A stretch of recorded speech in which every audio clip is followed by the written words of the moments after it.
Airtime. Mark, 15 seconds until airtime.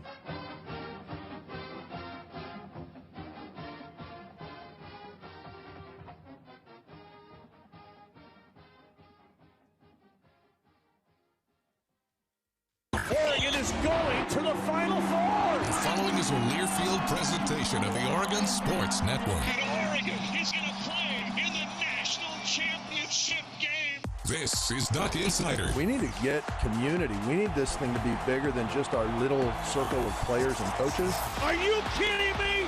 Touchdown, Oregon. With 2 seconds on the clock. He hits it! That's the bigger picture in this thing, allowing the community to celebrate the hard work, blue-collar mentality this group brings to the table. And the Ducks have won it. The Ducks have won. We get to struggle together, and we get to have joy together. The Ducks are Pac-12 champions. I am so proud right now to be the head coach at Oregon. Oregon's a Fiesta Bowl champion in a 12-win season.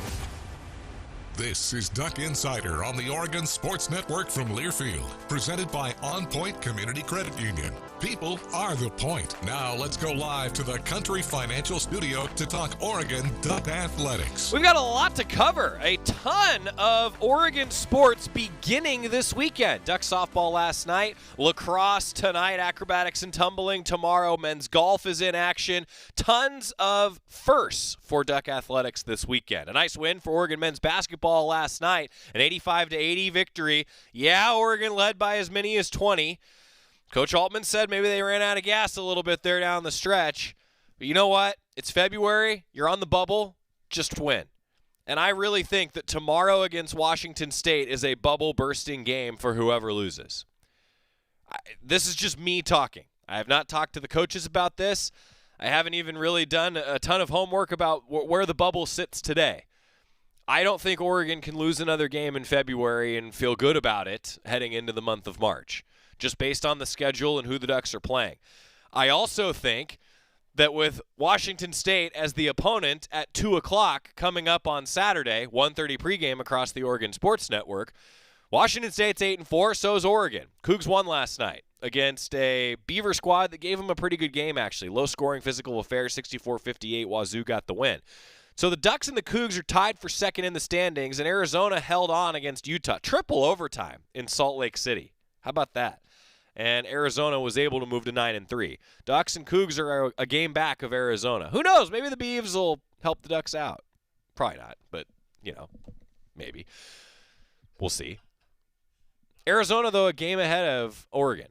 Well, if the Ducks get a little help, a Pac-12 championship is still within Oregon's grasp. And do they need to get better? Yeah, the defensive efficiency numbers do need to improve. Coach Altman will be the first to say that. But I really believe that it is a bubble-bursting game for Oregon and Washington State coming up 2 o'clock tomorrow. Two teams that are maybe on the outside looking in or just inside the tournament field if it started today, according to some of the broadcast bracket professionals. Is that a nice way to say that? The broadcast bracket professionals. Who knows what the committee's thinking. But here's what I'm going to say about Oregon and why I think that Oregon can afford the UCLA. Some of those losses that have been tough on the Ducks' resume. Look, we know that. The Ducks have lost a couple that they would absolutely like back. Every one of those games, Oregon was dealing with an injury, and in most of them, it was a fresh injury. It's a good argument if you finish strong down the stretch that maybe you forgive some of those wins and Oregon belongs in the NCAA tournament. Now they have to earn that.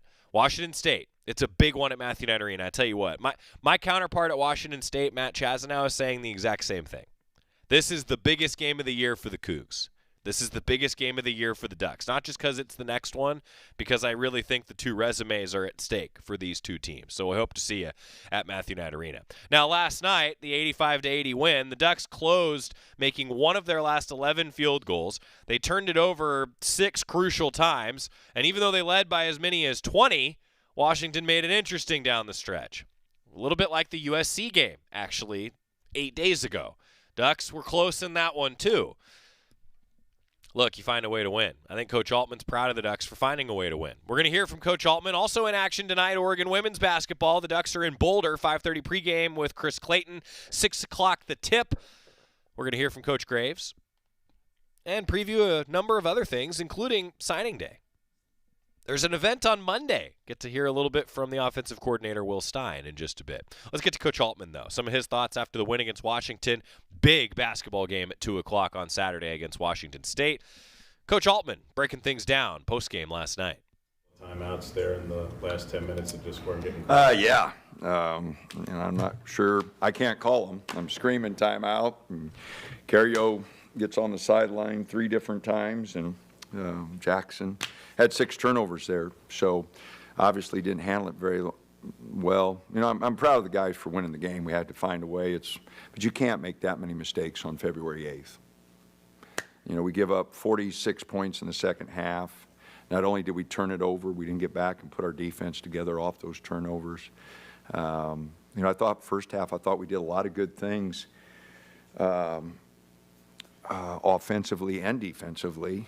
We didn't hit many threes, but I thought our ball movement was good. I thought we did some really good things. But second half, we made some really bad communication mistakes that gave up easy baskets.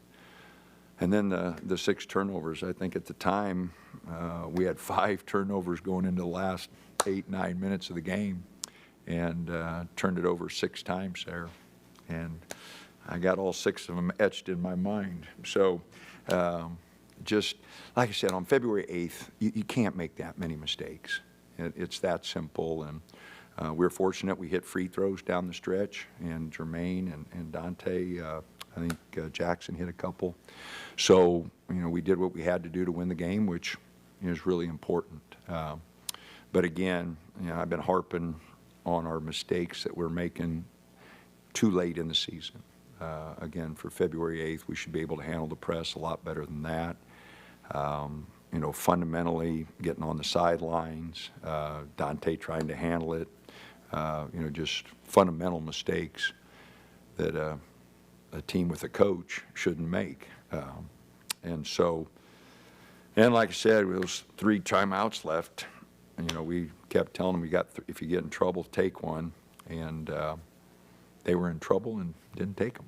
You've talked a lot the last few weeks about Dante's effort. I think the last 2 minutes he had a block shot, he had a steal, he had that contest on the 3. Hey.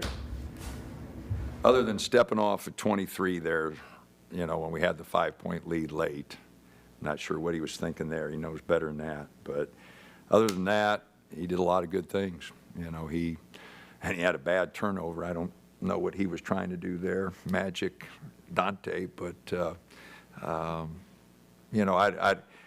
he gets 9 rebounds. They double him. He moves the ball out. He got guys shots. Some of them they didn't hit, but he made pretty good decisions. So. Was the inability to break the press, you guys just weren't executing? Was there someone not trying to go get the ball? What was the issue that you feel? Well, first of all, 4 of them, we were just on the sideline. Cario, runs in front of their bench there, and he's almost out of bounds. Fundamentally, against the press, you don't, all right. On Dante's, Bam turns down Jermaine to throw it to Dante. It's not a good decision. So, we just, again, got started, and, guys started standing up and getting a little fearful of attacking, and then after we did turn it over, we didn't get back and put our defense together. So we compounded the first mistake by a second mistake by feeling sorry for ourselves, or a little embarrassed, and not getting back and putting our defense together. What are your thoughts on the defensive effort in the first half? I think you had 17 points out of turnovers. You had Brooks maybe only 5 or 7 points at that point. No, I thought our activity, Wood missed a wide open 3 in front of our bench, and Brooks missed one pretty good look. But other than that, I thought we did a lot of good things. The big boy hurt us inside with lobs. Dante was trying to help on some of those drives, and we didn't crack down from our rotation on the weak side, and I mentioned that. So, he had probably a career game against us, and so, again, those are things that on February 8th, I just don't feel like, and I told the guys that. I said, hey, first thing I put on the board was we got to find a way to win the game, and we did that. So I'm really happy with that. but the position we put ourselves in after playing really well for 32 minutes, you know, we shouldn't have put ourselves in that position. So, again, I hope we learn from it, because we'll run into it again. You know, teams aren't going to stop playing, and you know, you're going to miss some free throws, or you're going to miss some shots, maybe a turnover here and there. So hopefully we'll learn something from it, and hopefully you learn something from it in a win. You know, and again, we'll show them a lot of film tomorrow. We won't be able to do much. We play at 2 o'clock on Saturday. So, and we're not, you know, without Nate, you know, our rotation, you know, guys, Jackson played 35, Jermaine played 35, Dante played 34. You know, we got a quick turnaround here, so hopefully Nate will get healthy, and some other guys will step up and take a few of those minutes. Nate, is it still illness for him? Yeah. Was he close to going today? Well, he was out at practice last couple of days, and then just didn't feel well today. On a night where Jackson doesn't necessarily shoot that well from the field, but we talked about some games like that early in the conference play. Then he talked about kind of affected other parts of the game, but elsewhere, he still fills out the box score. He still gets probably his best all-around night on a night where offensively the shot wasn't falling. You know, I think defensively he was average, but he had 6 assists, 1 turnover. He had the 1 turnover in front of their bench against the press. But other than that, he moved the ball. He made some nice plays for guys. When we made our little run, he had a couple nice assists. So yeah, he did some good things. He didn't contain. You know, Wheeler's not a jump shooter. You know, and he challenged him too much away from the basket, and Wheeler got by him and made plays for guys. So you know, he didn't do a great job there. You know, Wheeler had 7 assists, but he also had 5 turnovers. So, again, a lot of good things, but you know, he's going to have to do a better job defensively. What do you think of Kwami's just overall play for you guys? Well, he's just, you know, the physicality. He's got to be more physical. He did finish some plays inside. You know, I thought he could have got a couple other ones. So, no, I thought he did some good things. You know, defensively, when they went small there, he has a little trouble with some of the guard-type players, but I thought he did a lot of good things. What is this Saturday matchup with Wazoo? And it's for sole possession a second, but you're both on the bubble right now. Just what does this kind of shape up for? Well, you know, it's the next game, and we're at home, you know, so no more added significance, I guess, than any other game we got left, because we got to win them all, you know, or we got to play well on all of them, give ourselves a chance. But it is the next game, and they are playing good. You know, they can really score. They got guys that can really score, and Kyle does a great job. You know, we hit shots there. Last time we played them, I think we hit 14 threes, you know, so we hit jumpers there, and you know, we're going to have to play through Dante a little bit. They got 2 inside guys that are pretty good. So, you know, hopefully Nate will be able to give us a few minutes, and, you know, we get a little bit more out of our bench, and we'll be ready to go. Couple more. Maybe a simple question, but how does Dante impact the game against Washington State? What play first time around? Or how well, you know, you know, he gives us somebody to throw it into.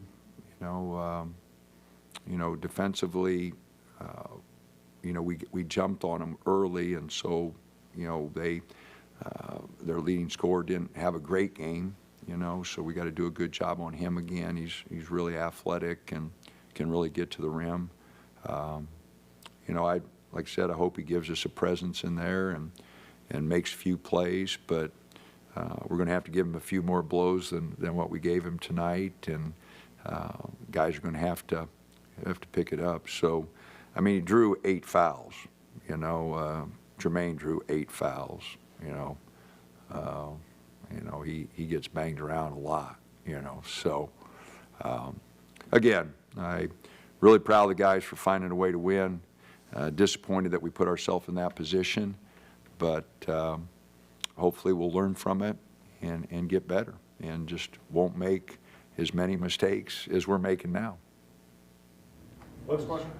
How did it feel having the crowd kind of get back into the game, getting rowdy when Washington came in within 2 late in the game? No, the crowd, it helped us. We got real stagnant there, and guys were standing straight up and down and a little embarrassed from the turnovers and that. They knew we weren't playing, the way we wanted to play, so we got really tentative.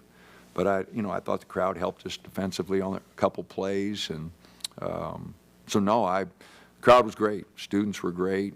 We're going to really need a lot of help on Saturday, so I hope we have another great crowd and the students get into it, because it's, we've got 4 home games, 4 road games left, and we're going to have to do a great job, and the next one's always the biggest one. So Saturday's big game at 2 o'clock.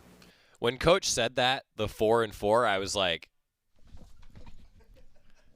it's almost the end of the season. Like, what happened? That's why I say keep winning. A lot of other teams around the bubble are going to lose. Just don't be that one. You can help out, fans. See you at Matthew Knight Arena, 2 o'clock tomorrow. When we come back, let's talk a little bit with Jermaine Couisnard and Folly Dante. Tied his season high in points. Jermaine Couisnard did yesterday. That's next on the Oregon Sports Network from Learfield.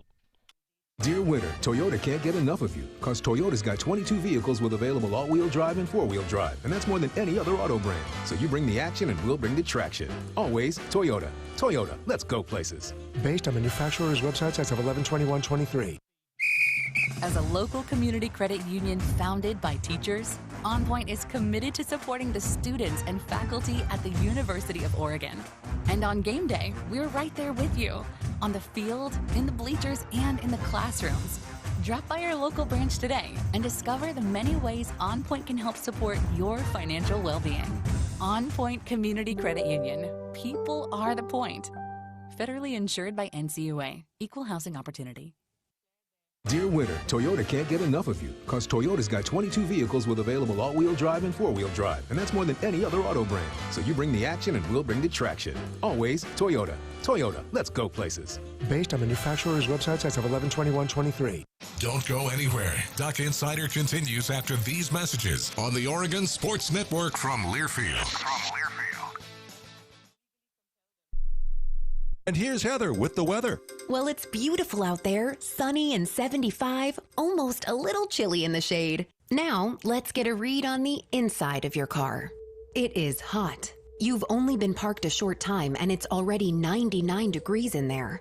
Let's not leave children in the back seat while running errands. It only takes a few minutes for their body temperatures to rise, and that could be fatal. Cars get hot fast and can be deadly. Never leave a child in a car. A message from NHTSA and the Ad Council.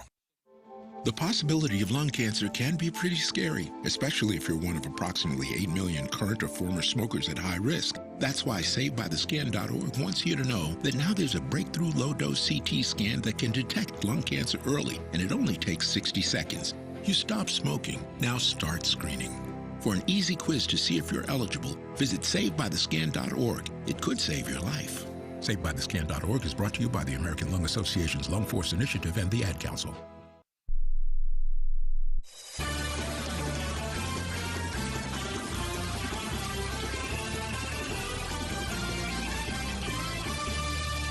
Back on Duck Insider, presented by OnPoint Community Credit Union. Joey Mack in the Country Financial Studio. Ducks got an 85-80 win for men's basketball over Washington last night. Jermaine Couisnard scored 27, tied his season high, also had 5 assists, was really good defensively at times for the Ducks, and I thought calmed things down and made some big plays when Oregon needed him. That was Jermaine Couisnard last night. It's been Jermaine Couisnard over the course of the season. And Folly Dante took a lot of double teams, still scored 15 points, was a rebound shy of a double-double. Those are the best 2 players on the floor a lot of the time.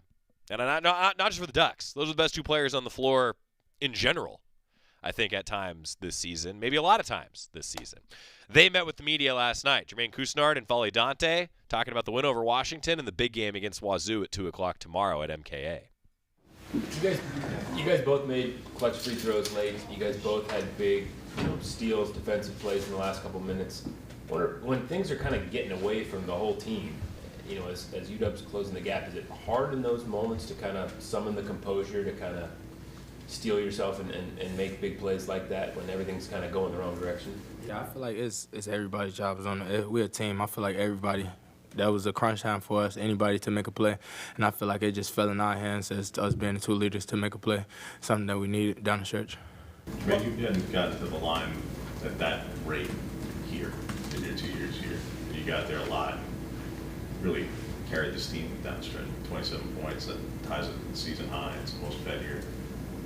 Do you feel like you're getting the praise, the adulation, the respect that you deserve to carry this team right now? No, I don't. I'm not, but it's okay. It's a team game. I feel like, man, without them, I wouldn't be doing these things. They put trust in me every day. They show the work I put in, so they trust me to do the things I've been doing. So I'm good with that. As long as we win, I'm cool. What was so difficult about the press there in that run when they come back? We just was getting on the sideline a lot, which the sideline helped as an extra defender for them guys. So they was just, I guess, tacking the ball, which we just got to stay off the sidelines and get the ball into the middle. I feel like we're pretty good. Did they throw anything you guys kind of look-wise that you hadn't seen before, or was it just as simple as getting practice? Nah, just getting on the sideline, just having the ball on the sideline, which we don't practice. So we know that cause turnovers because we do it to team. So we just got to get the ball off the sideline. Were you guys happier overall in the first half of your kind of defensive effort? You guys got a lot of turnovers there, turned a lot of turnovers into points. Do you think things went better in that regard for most of the game? Who are you looking at? You ask you. Go ahead. I'll say it again.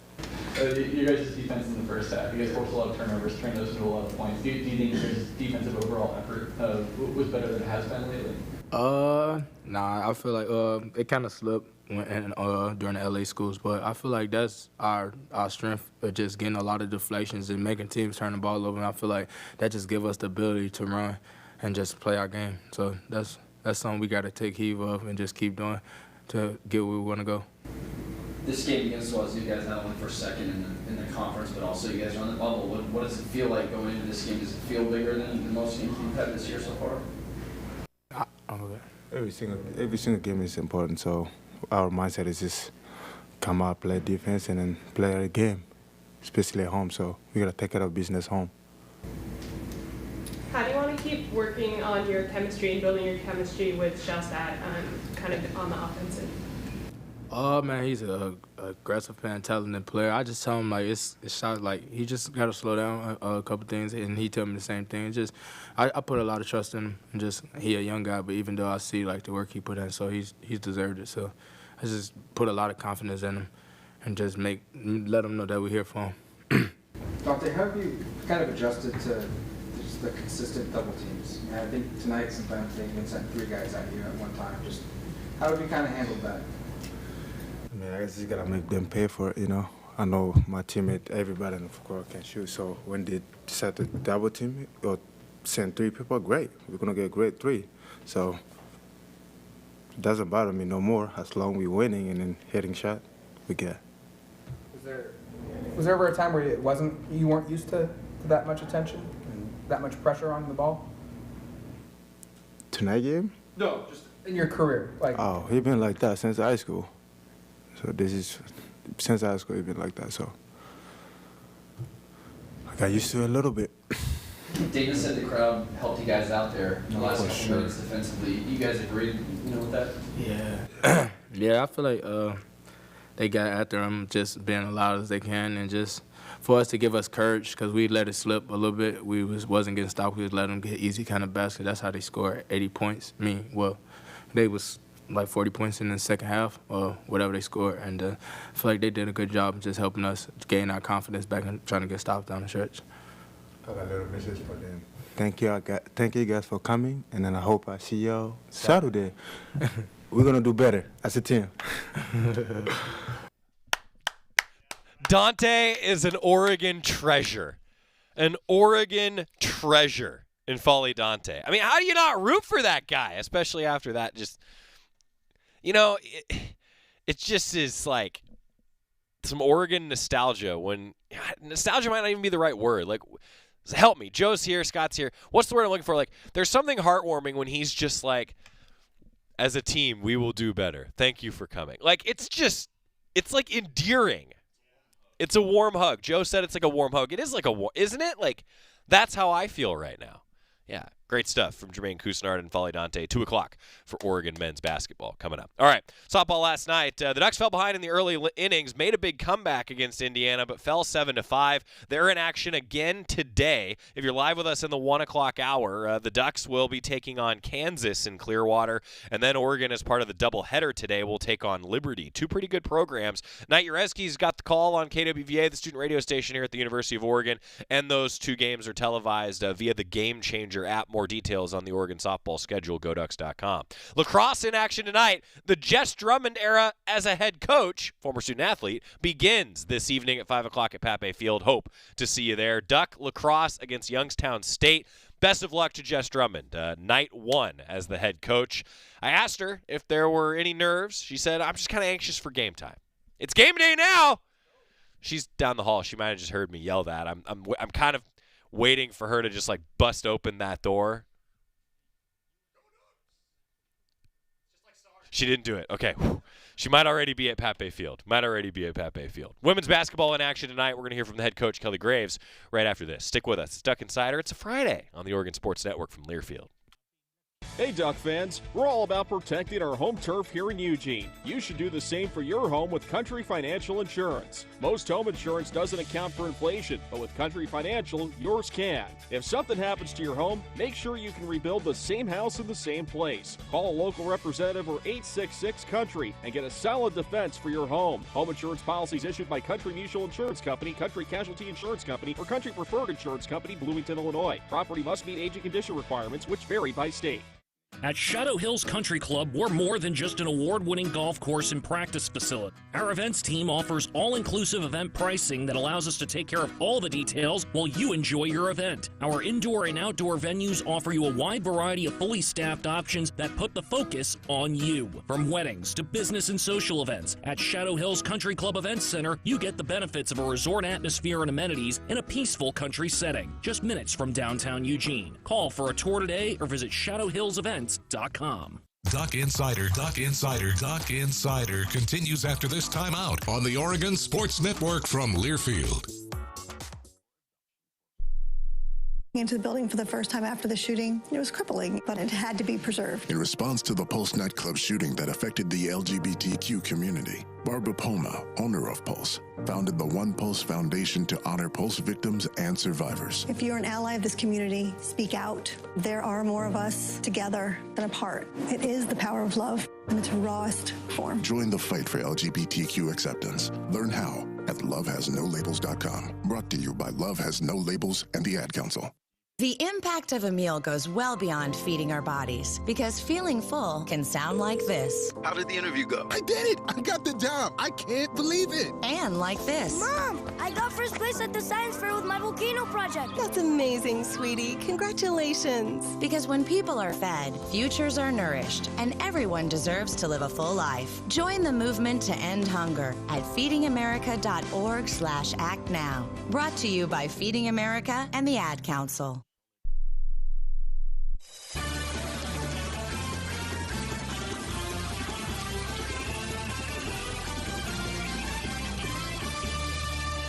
Back on Duck Insider, presented by OnPoint Community Credit Union. Joey Mack in the Country Financial Studio. Tonight, 6 o'clock, Duck women's basketball in Boulder. Looking for a big win against a true friend of Coach Graves. JR has been, he talks about it all the time. Like, it's such a cool relationship within the business for Coach Graves. Well, KG and the Oregon women's basketball team televised on Pac-12 Mountain tonight. Oregon at Colorado. 5:30 pregame show across the Oregon Sports Network. Anitra with a great recommendation for our search for a word. It's charming. It is charming, isn't it? From Dante. Bravo. See, this is the beauty of the comment section on the show. I can crowdsource a little bit. Yeah, I can crowdsource. Tom was asking, did anybody get the Game Changer app to work? We did in the control room at Matthew Knight Arena. We were watching pregame before men's basketball, Tom, so I don't know if there were problems for others, but I know that they're new to the streaming world. So I guess, Tom, if you have any further details on why it didn't work for you, I'd actually be really curious, and I can try to share that with them here moving forward. Next up, Kelly Graves, women's basketball head coach, talking about, well, You guessed it, women's basketball tonight against Colorado. Here's KG. Well, hey, listen, we want to go win. I think there were some things that we took from the last game that worked well for us, and that's what we'll try and build on this time. They're obviously going to play better at home, but I think we did some good things. We just spotted them 20 points early and seemed to play uphill the whole time, and that was tough. But I think defensively we'll be a little bit better prepared for what we saw last time. How challenging is it, specifically in this conference, where everyone is like, you're basically playing a top 15 team every time, to gauge improvement if you're still losing the games? Like, how difficult is it to convey, like, we lost by 1 or 2 possessions last game to a top 15 team, but it's still, you look at the standings and you know where you are. I mean, how difficult is that for a younger team? Yeah, well, you play to win. You don't play to play in close and win, moral victories. We're disappointed that we're not winning, but we're playing really good teams. So you look at the last game. I mean, I think we were the first team all season to out-rebound the Beavers. You look at kind of some of those small victories and things that you did well and try to build on it. I think if you just dwell on the wins and losses all the time, it can either get you too high or too low. So you just look at some of the things you did well and try to build on those, and look at some of the things that you didn't do so well and try to fix them. That's all we can do at this point. I think we have a stretch here of, 7 in a row against teams that are ranked in the top 20. I'm not sure that's ever been done. It's just a gauntlet. And that's, and unfortunately we're not at our best in terms of health and things like that. But, our kids are competing. The energy in practice is still good. I just think that they believe, and I certainly believe, that wins are in our future. We just got to keep plugging away. What are some of those things you mentioned, taking some of the positives, some of the not positives from the Oregon State game in particular that you're taking? Yeah, it's kind of funny. Utah, we've been playing a zone. It's no secret there. And they were just different. So we spent the week working on Utah and how they're just, they're a team driven by analytics with a great inside player, but then they're going to put 4 players on the perimeter. So I thought we did a really nice job of staying at home on shooters. 2 days later, a day and a half later, we're playing Colorado, who just, they cut. There wasn't a set offense per se. They were just aggressive. They penetrated, whereas Utah didn't like to penetrate as much. They pass and just cut, and we weren't as prepared for that. And I think we adjusted to it better in the second half, but I thought early on you prepare all week for one thing, and then you see the complete opposite the next game. So, now we've got it. Now we've seen how they're going to attack it. The thing about running zone, sometimes we have to go back to last year to see what they did against zones. Like the Beavers zoned us the other night, just a few possessions. We haven't seen a zone since November. So sometimes you don't exactly know what you're going to see because not as many teams do it. But we got to rebound better and then take care of the ball. That's what the Colorado came down to. I think they scored 22 points on second chance or points off turnovers, and then a ton on second chance. So we just got to do a better job in those 2 areas. Is there an update on Sophia? Yeah, it's not looking great on Sophia. I think we're, now we're looking at perhaps the season with her. It's unfortunate. We really miss her. We miss that defense. We miss the length. We miss her potential to be a 4th scorer for us. And, she's still in a boot. So until she gets out of that, I can't even think about having her back. You had a couple games to play without her now. What have you seen from Priscilla, from Ula, from Kennedy returning? Yeah, I thought Kennedy played a really good game the other night, and she hasn't been healthy at all. We've only been able to play her in case of emergency. Well, the emergency the other night was 26 minutes, but she played really well. And it gives us something different. It allows Chance to play off the ball. And, Chance exerts a ton of energy just bringing the ball up and getting us into our offense. She's better suited off the ball. But if she doesn't bring it up, then our next option is Grace. So it was good to have Kennedy back. Now, she can do that. We can play Chance off the ball a little bit. And, and I think Ula's doing really well. Priscilla's yet to find that stroke, but, Ula had a couple of really good looks to take the lead in the last game. I mean, it just didn't make them. But, I'm pleased really with our effort. Our execution comes and goes, but, there's a lot of things to be encouraged by. The winning, I hope, will come. I'm not discouraged. I'm still trying to be as positive as I can each and every day, and I think our team is too.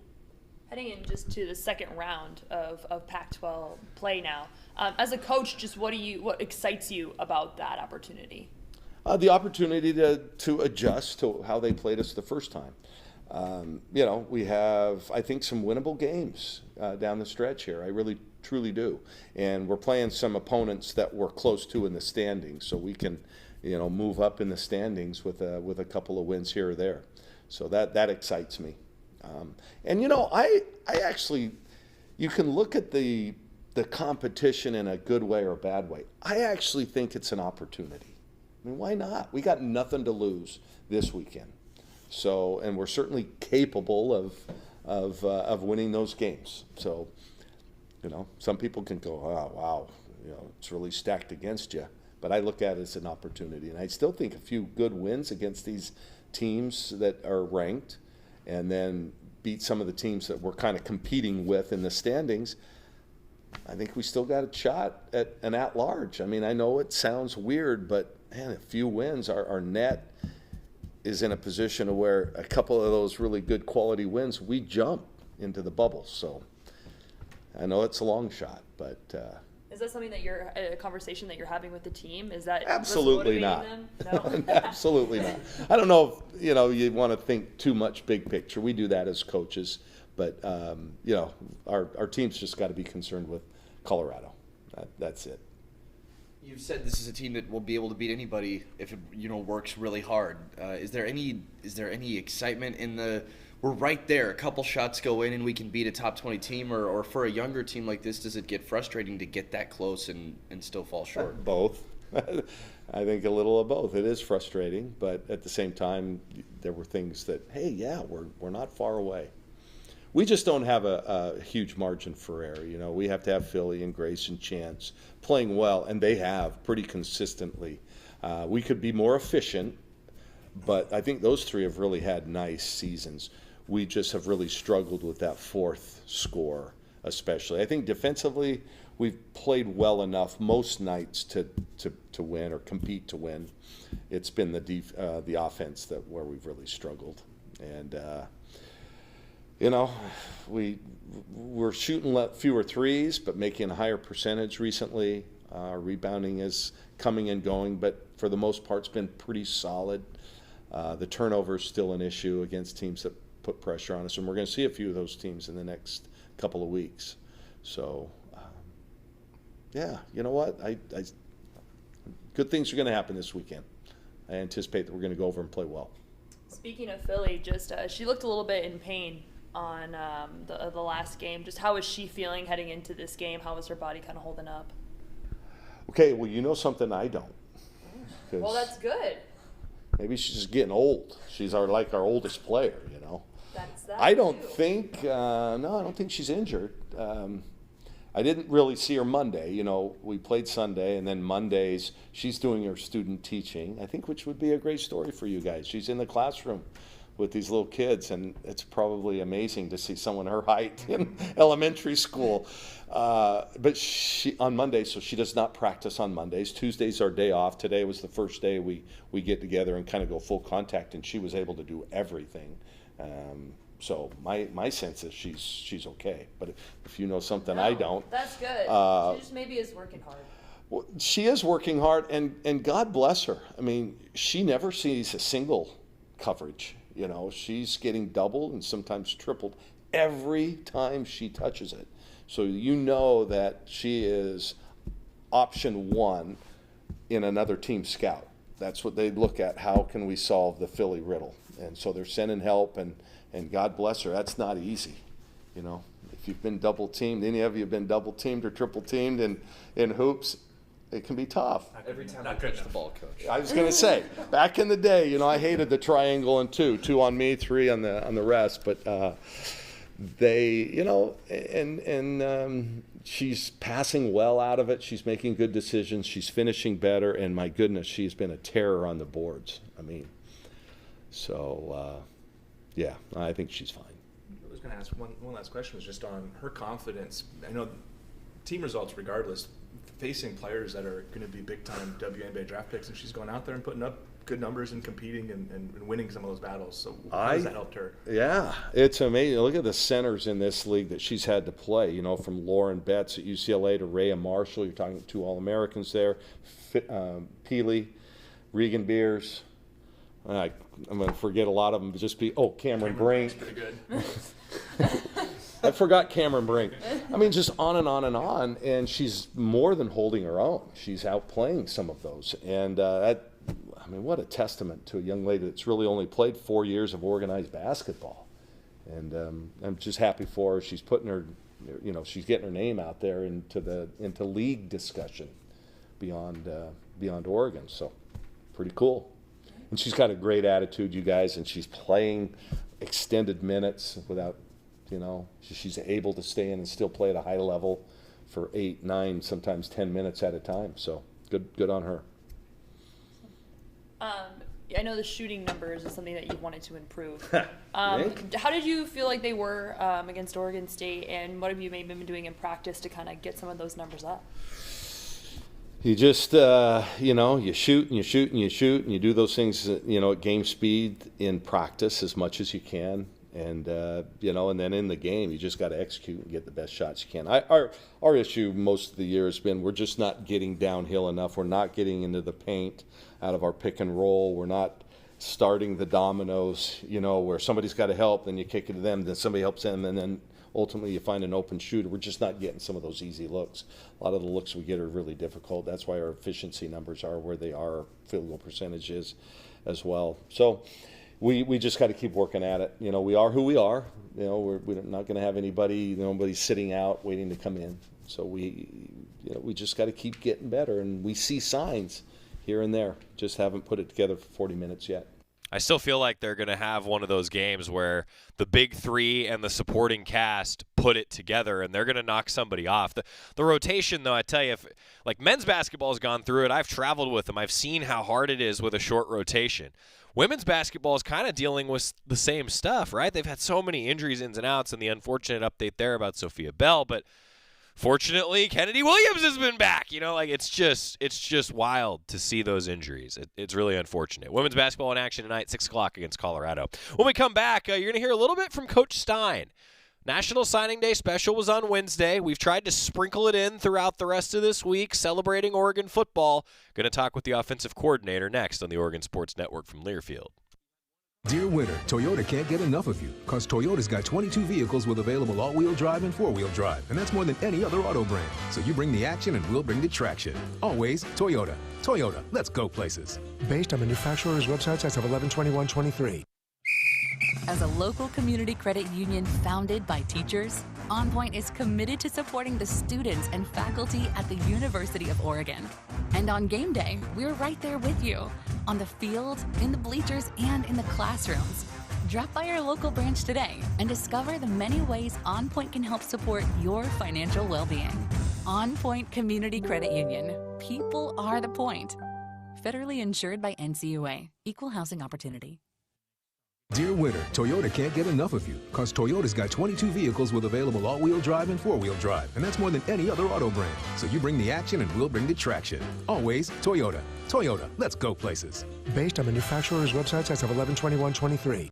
Don't go anywhere. Duck Insider continues after these messages on the Oregon Sports Network from Learfield. Hi, I'm Smokey Bear, and I made an assistant to help you out, because only you can prevent wildfires. Hey, Assistant Smokey Bear. Call me Papa Bear, because I'm grilling up dinner. Do you get it? Yes, good job. So, what should I do with all these coals? Don't just toss them out. Put them in a metal container, because those embers can start a wildfire. I understand. The stakes are high. Ha ha ha ha. Learn more at SmokeyBear.com. Brought to you by the U.S. Forest Service, your state forester, and the Ad Council. Adopt U.S. Kids presents What to Expect When You're Expecting a Teenager. Learning the lingo. GOAT, G-O-A-T, acronym, stands for Greatest of All Time. As in, spaghetti sandwiches for dinner? They're my fave. Dad, you're the GOAT.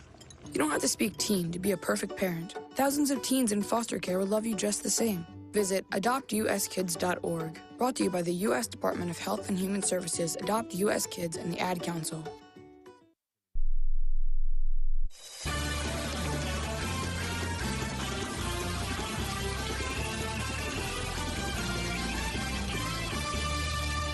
Back on Duck Insider, presented by OnPoint Community Credit Union. Joey Mack in the Country Financial Studio. Oregon football signing day celebration coming up on Monday. More details, goducks.com/NSD24. The auction is still live, by the way. Heading into the Monday celebration at Matthew Knight Arena. Encourage you to check it out. It's free admission for everybody who wants to come out and hear the coaches talk about all the new recruits, the latest additions to the flock. Well, we won't have time to hear all of what Coach Stein had to say. We talked to him for like 20 minutes, actually, on our National Signing Day special. But I'm here to tell you that you can tune in for the National Signing Day special on demand. Go to the Goducks YouTube, probably the easiest way to find it. The National Signing Day, NSD24 Live with Coach Lanning and the staff, including this conversation with Will Stein. What we'll do, Coach, we have, of every freshman that you brought in, we've got a little clip, and we'll be able to talk about them a little bit. But just starting generally, like, what do you make of the class? Tell Duck fans about the new group of Ducks that they're going to be seeing. Yeah, I think it starts with what Marshall just finished with, just the retention of our players. You know, we're going to have a really, really good team coming back, and that's really exciting to see our veterans work. You know, we were able to see our guys run around the last 2 days because the last couple of weeks we've been on the road recruiting. So it's fun to see the vets out there. Just, you know, the standard is extremely high in our program, and it starts with those kids and those players, and they're holding the younger guys, these newcomers, to that same standard. But, you know, overall I thought it was a extremely successful year recruiting, and this goes back really 2 years with some of these guys, and they're finally Ducks, and it's really exciting to see and excited about this upcoming season, this upcoming spring, winter workouts. I mean, when you get off the road, like the football bug's back in you, you know, because after the long, hard season that you're in, it's like it's nice to have a little bit of a breather, and you go on the road recruiting, see some new faces, see some parents, and see some coaches, some high school coaches. But now we're back, and I think everybody's hungry to get going, and really excited about our new group and this new 2024 Duck football team. Yeah, that's sweet. I know you got, you know, we're looking at 4 stars and the 5 stars and all of the headlines, but you go into a recruiting period looking for certain areas you need to beef up or get depth in, maybe the O-line or maybe, you know, the receivers or whatever. Did you accomplish what you wanted to do in the areas you needed to get? Yeah, I think we did. You know, going into this new conference, there's going to be what we believe is larger human beings on the other side of the ball, especially up front. So you always want to beef up the O-line, like you said. Yeah. And, you know, we added some good depth there with some young guys and some older guys. But, again, another group that last year at this time the O-line was more or less a question mark. Yeah. Going into this season, it's definitely a strength of our offense. You know, added some great depth at quarterback, as we all know. Receivers, I think we added some excellent talent on the edge, some young guys that for the foreseeable future will be, I think, standout players for us. Tight ends, again, we got a young kid that came in, young two that came in, and, you know, our running back situation is probably one of the best in the country coming back as well. So we're excited about all the kids that we added, and think we definitely hit in those areas that we needed. Cool. We're going to do a little film study, all right? So you heard Marshall talking about how they evaluate, how you look at prospects. Well, now we get to hear from the expert, evaluate a little bit of each prospect. So we're going to go alphabetical order, zeroing in on the freshmen. And it just so happens that you get to start with the one that was added to the list today. So a little film on – pretty fast.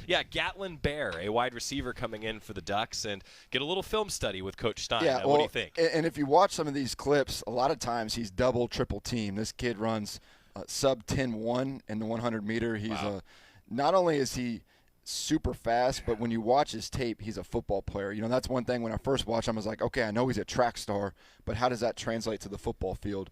And he has every single movement, every single skill set that you want in a football player. He's not just a track kid, he is a football player. And obviously he plays wide receiver, probably play on the edge for us just because he can take the top off the defense, has elite hands, elite speed, and toughness as well. That's sweet. Yeah, and lives in basically the frozen tundra. Yeah, I think we got stuck up there twice going to see him, but it was well worth it. Yeah, that's the new addition today for those of you who are live with us. Next up, alphabetically again by last name, Devin Brooks on the O-line. Yeah, Devin's a great in-state kid, again from Clackamas here in Oregon. Big, physical, really a guy that can play all three spots, we think. You know, has large human beings in his family, and you can see how he plays the game of football with violence and an edge up front. Whenever you look at O-line, you want to look at guys that can bend, guys that are athletic, and again, guys that can play multiple positions. I think he can play, you know, tackle, guard, even potentially play center for us, and really excited about Devin and all the qualities that he's shown so far on tape. And not the only Oregonian in the class, but that's an important connection, I'd imagine, keeping the talent in state. No doubt. I mean, I think when Oregon Ducks football is at their best, it's when we are dominating the PNW in recruiting. And this is a kid that had multiple offers, you know, this side of the country, a lot of Pac-12 or formerly Pac-12 offers, I guess. And, yeah, he's a great kid, number one, and a really special talent in the state. We're excited that he's on our team. You touched on the tight ends, the first of them here. You're going to have to help me make sure I got the last name right. Cade Caton? Cade Caton. Caton, there you go. Cade Caton. Yeah, this is a kid from Texas who's played at Manville, a really great program in that state, just outside Houston. When you look at Cade, when anybody sees him in person this summer, any type of fan day, he's a huge kid. He can bend. He can catch the football. We saw him at camps last year, and what stood out is a guy that size running that fast and catching the football. So really excited about him and his development here. You know, we play in multiple different personnel sets, from 11 with one tight end, 12 with two tight ends. Even in the bowl game, you saw 13, three tight ends, and even 14 when Kenyon Sadiq scored on that sweep. So tight ends are vital to our success, especially going into the Big Ten, where we know that we have to run the football to win. This guy can set edges. He can get big, extend gaps for us, and excited about Caden and what he's going to bring to our team. Looks like a wide receiver with those hands. Yes, he's really, really talented catching the football. He actually camped with us last summer, too, and just solidified that we knew that we needed to get him on our team. Back to the O-line, and it's a candidate already on the all-name team when your first name is Fox. Yeah, no doubt. Fox Crater. I love that name. Yeah, it's a great name. Awesome name. Yeah, it is. And a guy just north of us in Washington, plays with an edge again and a violence at tackle. Another guy, you know, when you look at who we sign, it's versatile players up front that can play guard, can play tackle. He has athleticism. He played in the what was formerly known as the Army All-American game, but the Adidas All-American game. A really talented player. Again, another PNW kid. You can see him double teaming in there, and finishing blocks is something that, you know, we strive for at the offensive line position. Also, if I turn my mic on, really great stuff from Will Stein. And truthfully, we don't have time on Duck Insider to go through all of it, but we wanted to let you hear as much as we could. And for those of you who are interested, I imagine most of you tuning in, NSD 24 Live with Coach Lanning and the staff. Just head to the GoDucks YouTube. You might be watching Duck Insider on the GoDucks YouTube. Head there. You'll be able to tune in for the full film breakdown of all of the new recruits coming in for the Ducks. Quick timeout, and when we return, the schedule for the week. Tons of sports beginning their season this weekend. Keep it here on the Oregon Sports Network from Learfield. As a local community credit union founded by teachers, OnPoint is committed to supporting the students and faculty at the University of Oregon. And on game day, we're right there with you, on the field, in the bleachers, and in the classrooms. Drop by our local branch today and discover the many ways OnPoint can help support your financial well-being. OnPoint Community Credit Union. People are the point. Federally insured by NCUA. Equal housing opportunity. Hey Duck fans, we're all about protecting our home turf here in Eugene. You should do the same for your home with Country Financial Insurance. Most home insurance doesn't account for inflation, but with Country Financial, yours can. If something happens to your home, make sure you can rebuild the same house in the same place. Call a local representative or 866-COUNTRY and get a solid defense for your home. Home insurance policies issued by Country Mutual Insurance Company, Country Casualty Insurance Company, or Country Preferred Insurance Company, Bloomington, Illinois. Property must meet age and condition requirements, which vary by state. Duck Insider continues after this timeout on the Oregon Sports Network from Learfield. What is dedication? My biggest fear in the middle of my addiction was that my kids wouldn't have a father. And I started thinking, you know what? This isn't my story. I definitely had to become a better man to be a better father. It's important to me that my kids are empowered and truly believe that if they can think it, they can do it. That's dedication. Visit fatherhood.gov to hear more. Brought to you by the U.S. Department of Health and Human Services and the Ad Council. This is your captain. We are going to be experiencing some slight turbulence. Please fasten your... Oh, hold on. Just got a video of my cat. Imagine the pilot of an airplane was as confident as you are texting and driving. Seems kind of crazy when you put it like that. Visit StopTextStopWrecks.org. A message brought to you by the National Highway Traffic Safety Administration, Project Yellow Light, and the Ad Council.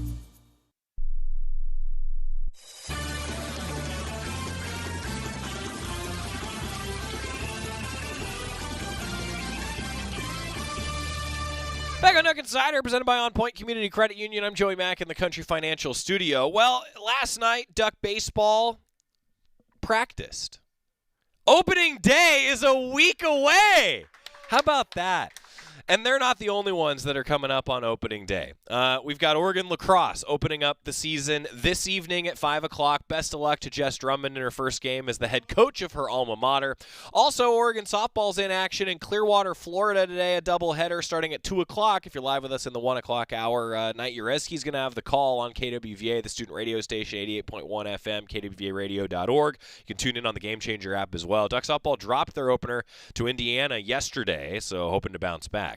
Women's basketball in action tonight, 6 o'clock, Pac-12 Mountain. 5:30 pregame show with Chris Clayton across the Oregon Sports Network. Ducks in Boulder. Also, the indoor track and field team is split right now. One section in Boston, one section in Albuquerque. Talk about two very different parts of the country. Yeah, indoor track and field in action this weekend, as well as Oregon men's golf. They're out in Hawaii hoping for some good weather. Men's and women's tennis this weekend. They're all in action at the Student Tennis Center starting at noon tomorrow. Or actually, starting at 9 a.m. tomorrow for Oregon men's tennis. And then we'll see at Matthew Knight Arena for two things. Men's basketball at 2. Acrobatics tumbling season begins at 7 o'clock on Saturday. Go Niners. Into the building for the first time after the shooting. It was crippling, but it had to be preserved. In response to the Pulse nightclub shooting that affected the LGBTQ community, Barbara Poma, owner of Pulse, founded the One Pulse Foundation to honor Pulse victims and survivors. If you're an ally of this community, speak out. There are